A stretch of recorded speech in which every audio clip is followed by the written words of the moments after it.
কখনো কোনোদিনও ইলেকশন দিয়ে নেতা নির্বাচন হবে না, সিলেকশন দিয়ে নেতা নির্বাচন করতে হবে। কয়েকজন বুদ্ধিজীবী মানুষ বসে সরকার নির্বাচন করবেন যা ঘোষণা করেছিলেন অর্ধ পৃথিবীর খলিফা কুশাগর বুদ্ধিজীবী রাজনীতিবিদ ওমর, অর্ধেক পৃথিবীর নেতা কুশাগর বুদ্ধিজীবী রাজনীতিবিদ ওমর বলেছিলেন, শোনো 6 জন মানুষকে নির্ধারণ করছি, 6 জন মানুষ বসে একজন নেতা নির্বাচন করবে। এ কথাই ঠিক। চিরদিনের জন্য এই মাটিতে মূর্তি তৈরি বন্ধ করতে হবে। পক্ষান্তরে যত মূর্তি আছে, যত ভাস্কর্য আছে, মুসলিম দেশে এই মূর্তি ভাস্কর্য থাকতে পারে না। মূর্তি ভেঙে দেওয়া নবীদের চরিত্র, মূর্তি ভেঙে দেওয়া সাহাবীদের চরিত্র। ইব্রাহিম আলাইহিস সালাম বললেন, তাল্লাহে লা সুমান্না তাল্লাহে লা কিদান্না আসনামাকুম, শোনো আমার বাপের সাথে যারা রয়েছ, আমি তোমাদের মূর্তিকে ভেঙে চৌচির করে দেব। ফা জালাহুম দুদাদা, ইব্রাহিম আলাইহিস সালাম মূর্তিগুলিকে টুকরা টুকরা খান খান করে দিলেন। আব্দুল্লাহ ইবনে মাসউদ রাদিয়াল্লাহু তাআলা আনহু বলেন, দাখালা মুহাম্মদ সাল্লাল্লাহু আলাইহি সাল্লাম কাবাতা ওয়া হাওলাল কাবা সিত্তুনা সালাসা নসব। যখন আল্লাহর নবী কাবা ঘরে ঢুকলেন তখন কাবা ঘরের ভিতরে 360টি মূর্তি ছিল। মূর্তিগুলি ছিল তার বাপ ইব্রাহিমের, মূর্তিগুলি ছিল ইসমাইল ইসাহাকের। তিনি একটা লাঠি হাতে নিলেন, ফাজালা হেন ওতোহা বেউদিন ফেয়াদিহি, যে হাতে লাঠিটা আছে সেই লাঠি দিয়ে মূর্তিগুলি ভাঙতে লাগলেন। মুখে বলতে লাগলেন, জাল হক, এসেছে সত্য, অজহাকাল বাতিল, চলে গেছে মিথ্যা, ইন্নাল বাতিলা, নিশ্চয় মিথ্যা, কানা জাহুকা, চিরদিন মিথ্যা। এই বলে তিনি সব মূর্তিগুলি ভেঙে দিলেন।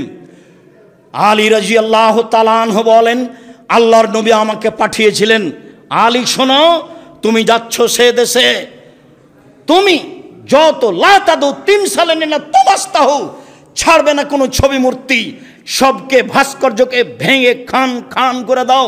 আল্লাহ কাবরান মুসরিমিল্লা সাওয়াইতাহু, ছাড়বে না তুমি উঁচু কবর সবকে ভেঙে সমান করে দাও। মুসলিম একাধিক হাদিস দ্বারা রাসূল সাল্লাল্লাহু আলাইহি ওয়াসাল্লাম এটাই করেছেন।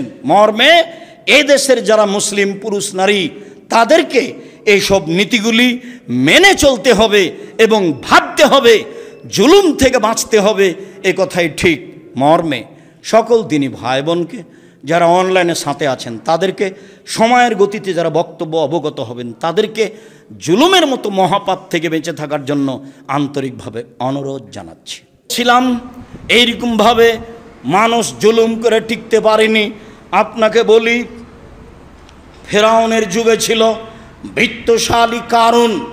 কারুনের ব্যাপারে আল্লাহ তাআলা বলছেন, ওয়া আতাইনাহু মিনাল কুনুজে মা, আমি কারুনকে এত সম্পদ দিয়েছিলাম, কারুনকে আমি এত সম্পদ দিয়েছিলাম, ইন্না মাফাতিহাহু লা তানু বিল উসবাতে উলিল কুওয়া, একটা বড় শক্তিশালী দল তার অর্থ সম্পদের তালার চাবি বহন করত।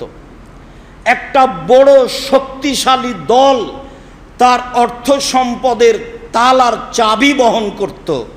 এলাকার লোক বলেছিল, কারণ অহংকার করো না, ইন্নাল্লাহ লা ইউহিব্বুল ফারিহিন, আল্লাহ অহংকারীকে ধ্বংস করেন, পছন্দ করেন না।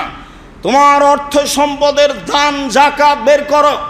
কারণ বলেছিল, ইন্নামা উতিতুহু আলা ইলমিন ইনদি, বলো কি তুমি, আল্লাহ আমাকে সম্পদ দিয়েছে মানে আমি নিজ বিদ্যায় সম্পদ উপার্জন করেছি, এ কথা আল্লাহ বলছে। ওমা উতিতুহু আলা ইলমিন ইনদি, আমার কাছে যে বিদ্যা আছে সেই বিদ্যা দিয়ে আমি অর্থ উপার্জন করেছি, আল্লাহ আমাকে অর্থ দিয়েছে, এ কথা আমি বলি না। ফা খারাজা আলা কওমিহি ফি জিনাতিহি, একদা সাজসজ্জা গ্রহণ করে অহংকার গর্ব করে জনগণের সামনে বের হলো। আল্লাহ তাআলা বলছেন, ফাঁকা সাপনা বেহি হবে দারিহি লারজা, আমি ওকে ওর বাড়িঘরকে মাটিতে ধসিয়ে দিয়েছি, কিয়ামত পর্যন্ত সে মাটির নিচে যেতে থাকবে। যখন আমরা মিশরে বহায়রা কারুনের বিল দেখতে গেলাম, যেখানে ও ধসে গেছে বলে বলা হয়, তার প্রশস্ততা হতে পারে 1.5 থেকে 2 কিলো, আর লম্বা হচ্ছে প্রায় 50 কিলো। 50 কিলো মতো জায়গা, নিচে বসে আছে, পানি ধরে আছে, পানিতে গন্ধ আছে, আল্লাহ ভালো জানে। 3000 3500 বছর আগেকার কথা, এমনটা হতেও পারে। তবে ও জুলুম করার কারণে মাটিতে ধসে গেছে, এটা আল্লাহ বলছেন, এ কথা আল্লাহর নবী বলছেন। ধসে যাওয়া সত্য, জুলুমের ফলাফল ভোগ করতে হবে, এ কথাও সত্য। চলেন দেখি কারণে ফেরাউনের জুলুম। ফেরাউনের জুলুমের একটা অংশ, ইযবেহুনা আবনাহুম ওয়া ইস্তাহুনা নিসাহুম, জনগণের সন্তানকে জবে করত আর মেয়েদেরকে জীবিত রাখত। এইটা ছিল একটা জুলুম ফেরাউনের। জনগণের সন্তানকে জবে করে দিত তার চোখের সামনে, মেয়েদেরকে জীবিত রাখত তার চোখের সামনে। এইটা ছিল ফেরাউনের একটা জুলুম। ফেরাউনের জুলুম দেখা গেছে, ফেরাউন বলছে লাউকাত্তিয়ান্না আইদিয়াকুম ওয়া আরজুলাকুম মিন খিলাফ ওয়া লাউসাল্লিবান্নাকুম ফি দুদুইন নাখলে। যারা তোমরা জাদুগার মূসার কথা মেনে নিয়েছ, আমি তোমাদের ডান হাত কেটে দিব, বাম পা কেটে দিব, বাম পা কেটে দিব, ডান হাত কেটে দিব। এরপরে আমি তোমাদেরকে খেজুরের ডালের সাথে বেঁধে ঝুলিয়ে রেখে দেব। এটাই হলো তোমাদের শাস্তি। ফেরাউনের শাস্তির কথা উল্লেখ হয়েছে। অফিরাউনা দিল আওতাদ, লৌহ শলাকাধারী ফেরাউন, যে তার কথা মানত না, তাকে বালুর চরে নিয়ে গিয়ে 4 হাত পায়ে কাঁটা মেরে দিয়ে, প্রেক মেরে দিয়ে চিৎ করে রেখে দিত এবং গায়ের উপরে সাপ বিছু ছড়িয়ে দিত। এটা কেমন জুলুম হতে পারে?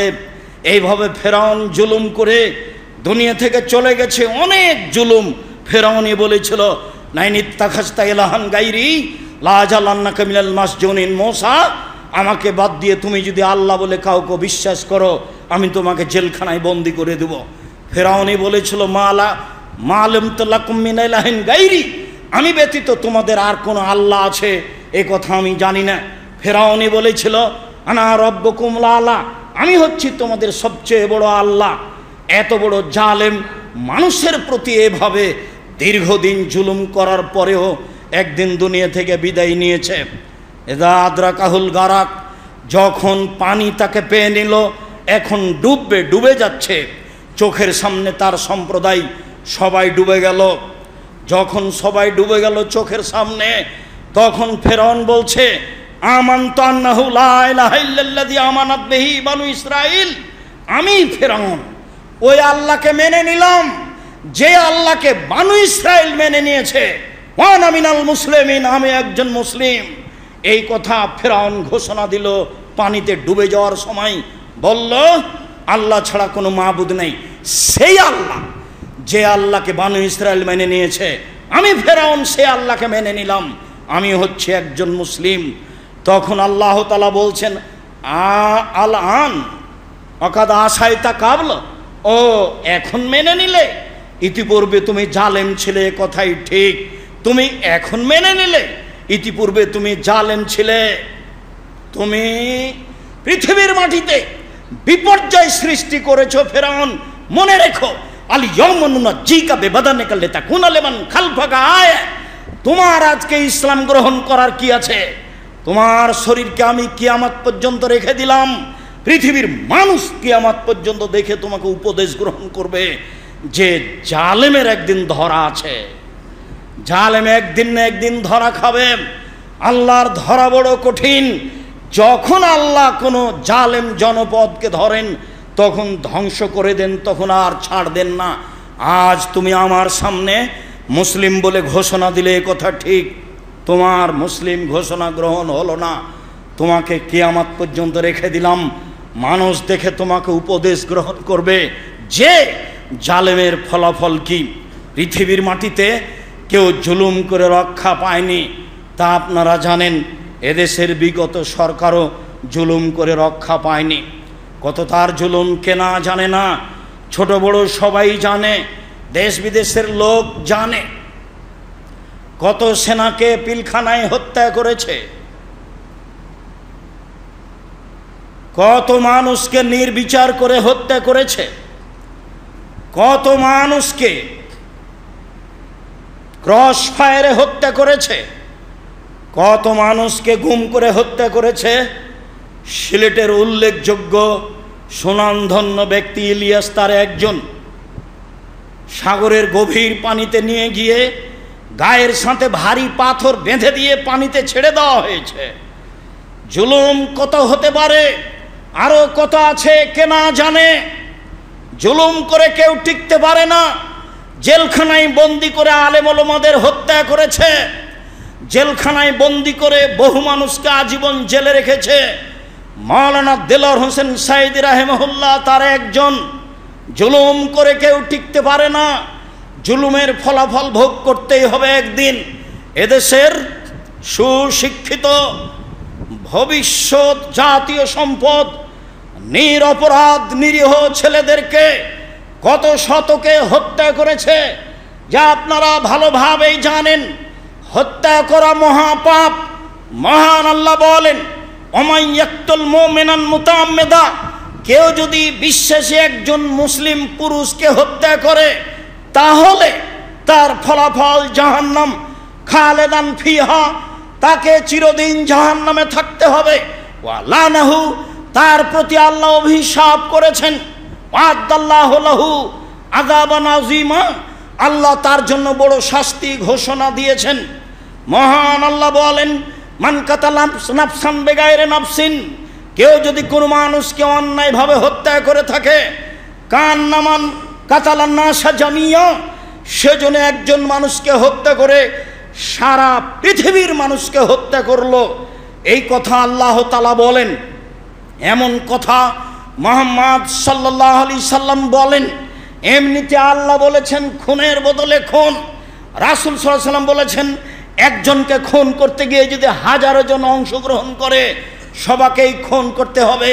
এটা আল্লাহর বিধান, এটাই রাসূল সাল্লাল্লাহু আলাইহি সাল্লামের বিধান। আবার স্বৈরাচারী শাসকের ব্যাপারে মুহাম্মদ সাল্লাল্লাহু আলাইহি সাল্লাম বলেন, সাইয়্যিদুশ শুহাদা হামজা ইবনে আব্দুল মুত্তালিব, শহীদদের সর্দার হচ্ছেন হামজা ইবনে আব্দুল মুত্তালিব। পৃথিবীতে সবচেয়ে দামি শহীদ মুহাম্মদ সাল্লাল্লাহু আলাইহি সাল্লামের চাচা হামজা ইবনে আব্দুল মুত্তালিব। এরপরে ওইরকমই দামি ওই ব্যক্তিও মান কামাইলা কামাউরিন জায়ের ফামারহুন্নাহু ফাকাতালাহু, যে ব্যক্তি স্বৈরাচারীর পাশে দাঁড়ালো, তাকে হক কথা বলল, স্বৈরাচারী শাসক তাকে হত্যা করলো, এই ব্যক্তিও হচ্ছে হামজা ইবনে আব্দুল মুত্তালিবের সাথে। এই কথা মুহাম্মদ সাল্লাল্লাহু আলাইহি সাল্লাম বলেন, হাদিস সহিহ। কত জুলুম করেছে সবাই জানে। দেশের উন্নয়নের নামে কত শত কোটি বেহিসাব টাকা বাহিরে পাঠিয়েছে। এই দেশের শত কোটি টাকা খরচ করে মূর্তি ও ভাস্কর্য নির্মাণ করেছে। কে না জানে না, সবার জানা আছে। জুলুম করে মানুষ রেহাই পায় না। শতাব্দী তার প্রমাণ, মানুষ তার প্রমাণ। পরবর্তীতে বিচার হবে যা হবেই। আমি বলছি জুলুমের ফলাফল তো মানুষকে ভোগ করতেই হবে। যারা সমাজের দেশের দায়িত্ব পালন করবে তাদের জন্য, অন্তত বাংলাদেশের জন্য 1 নম্বর জরুরি কাজ হবে এদেশের যে আপনার রয়েছে জাতীয় সঙ্গীত রয়েছে, এটাকে প্রথমে বাতিল করতে হবে। যতবার রবীন্দ্রনাথ ঠাকুর বলেছে ওমা তোমার আকাশ তোমার বাতাস, ততবার ঠাকুর বলেছে ও কালিমা তোমার আকাশ তোমার বাতাস। তাই আমি আজ থেকে নিয়ে 30 বছর আগেও বলেছি তার বাপের আকাশ, এটা আল্লাহর আকাশ। কি করে ঠাকুর বলতে পারে? আমার দুধের সন্তান কি করে প্রতিষ্ঠানে গিয়ে বলতে পারে ওমা তোমার আকাশ তোমার বাতাস, ও কালিমা তোমার আকাশ তোমার বাতাস? এটা ঠাকুর বলতে পারে। আমি মুসলিম চিররণবীর, মরণকে করি না ভয়, মরলে শহীদ বাঁচলে গাজী, আমার উভয় সমান। আমার আর পরোয়া কি? কাজেই আমার সব সময় সমান। আমার ছেলে মুখে এই সঙ্গীত বলতে পারে না, ঠাকুরের আল্লাহকে আমার সন্তান বড় বলতে পারে না। ঠাকুরের আল্লাহ কালিমা। আমি বলেছি এই দেশের সিলেবাস পরিবর্তন করতে হবে। সিলেবাস পরিবর্তনের কথা বলতে গিয়ে বলেছি 1971 সাল থেকে কোনো শিক্ষিত মানুষ শিক্ষামন্ত্রী হয়েছে তা আমার জানা নাই। বর্তমানে যেসব বই পুস্তক আছে সেইগুলি টয়লেট পেপার হিসাবে ব্যবহার করতে হবে। এই কথা আমি আজ থেকে নিয়ে 25-30 বছর আগে বলেছি। আপনিও পড়ে দেখলে আপনার বিবেচনা তাই আসবে। এদেশের সিলেবাসে কোরআন মাজিদ শিক্ষা বাধ্য থাকতে হবে। এদেশের শতকরা 95 জন মুসলিম। বলছিলাম সম্মানিত দিনী ভাই বোন, এই দেশে এমন একটি সংবিধানের ধারা থাকতে হবে, কখনো এদেশের যারা দায়িত্ব পালন করবে তারা শরীয়ত বিরোধী কোনো কর্মকাণ্ডের সিদ্ধান্ত নিতে পারবে না। সাথে সাথে এই দেশে কখনো কোনোদিনও ছাত্র রাজনীতি থাকবে না। ছাত্র আন্দোলন আর ছাত্র রাজনীতি দুটো এক নয়। শিক্ষা করতে গিয়ে, শিক্ষা নিতে গিয়ে আন্দোলনের নামে জাতির ক্ষতি করবে, তা হতে পারে না। শিক্ষার মাঠে রাজনীতি টোটালি বন্ধ করে দিতে হবে। ছাত্র আন্দোলন আর ছাত্র রাজনীতি এক নয়। সাথে সাথে আরও যেটা বলছিলাম,